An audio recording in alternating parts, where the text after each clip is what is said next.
Well, here now is former National Security Advisor for Vice President Dick Cheney John Hannah. John, great to have you here. We are hearing the words again and again, ready to go, ready to go, ready to go, uncoiled, uncoiling. What's actually happening here? What's the timeline that you expect for forces from Russia to move? Well, predicting Putin has been proven to be dangerous business, Brian, but all signs are that it's going to come this week, that Putin's going to go, that the president's policy of deterrence and diplomacy to stop an invasion has failed. The invasion, as we all know, has begun. The only outstanding questions is how far does he go? Does he stop at taking all of the Donbass, or does he proceed on to Kiev? John, is there anything you can do, or when I say you, the West can do, U.S. can do, Europe can do, Ukraine can do, to deter the Russians moving farther into the country? It seems like we're getting this play-by-play of where the Russians can go and when they can go. And you'd think, isn't it actually the job of the government not to give us play-by-play, but to talk about the things they can do to stop those moves? What can they do to deter going into the heart of the country, to Kyiv and other cities like that? Well, I think right now the administration has got to stop being in a totally reactive mode and start taking some major moves that may not deter an assault on Kiev. It may be too late in the day for that.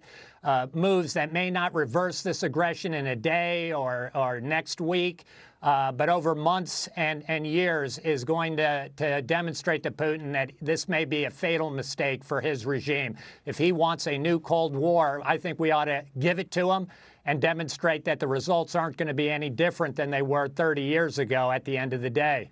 So we're hearing about cyber attacks. They're growing. A lot of people are asking the question, at what point does that become a reality for U.S. citizens? John, do you expect those cyber attacks to begin showing up in the United States, in the banking sector, in the government sector? How long does that take? I think it all could happen very quickly. We've been under cyber attack by Putin for at least half a decade.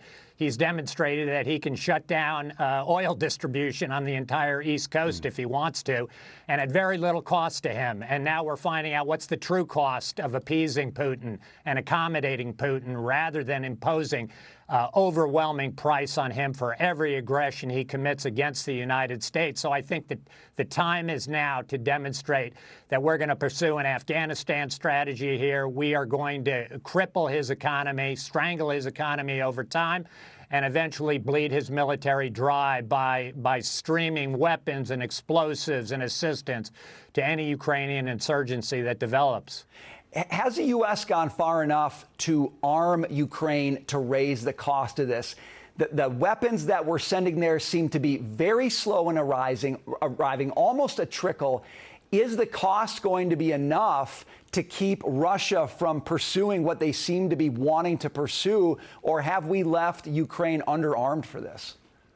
No question, they're underarmed. If Russia wants to take Kiev, Russia will take Kiev. We shouldn't fool ourselves about that. The question is, will there be enough Ukrainians prepared to fight an occupation of Ukraine and to fight a puppet government in Ukraine and to take on and bleed these Russian forces dry? And if there is, then the CIA and our intelligence community and military need to start building multiple channels of operations into Ukraine to stream those weapons to that insurgency and make this a meal that will be impossible for Putin to digest over time. John, do European allies have the fortitude to do that? I mean, it cannot just be the United States. Of course, Europe is proximate to this.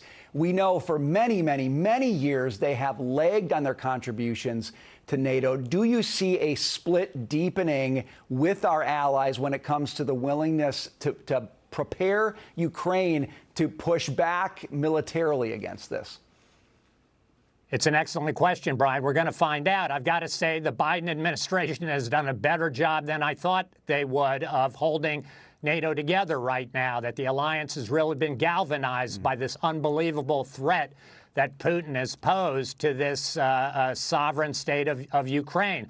I think a big question will be, if we activate the NATO Rapid Reaction Force, are the Europeans ready to flow thousands of troops, tanks, planes, ships to the Baltic states to reinforce the Baltic states and demonstrate that if he takes Ukraine, he's got Belarus. It's that far and no farther for Putin. John, quickly, what is this going to look like for civilians in Ukraine? They've got an emergency order. You know, they're moving across the country in many cases to get away from where the threat is greatest right now. They've got bomb shelter assignments. What is going to be the reality for Ukrainian citizens? I think it's going to be hell on earth for Ukrainians. Unquestionably, if Putin goes for the whole shebang here, if he goes for Kiev, if he goes for occupation of all of Ukraine, to again essentially make it part of Russia's imperial empire, I think you're going to see massive, massive refugee flows, not to mention tens of thousands of people dead and suffering. And I think over time, a large-scale insurgency to fight back for their country and their nation. You can't escape the view that this just seems like a very slow, constantly behind-the-curve response by the Biden administration, and it could have, as you say, gruesome results. John, we appreciate your perspective. Thanks for being with us.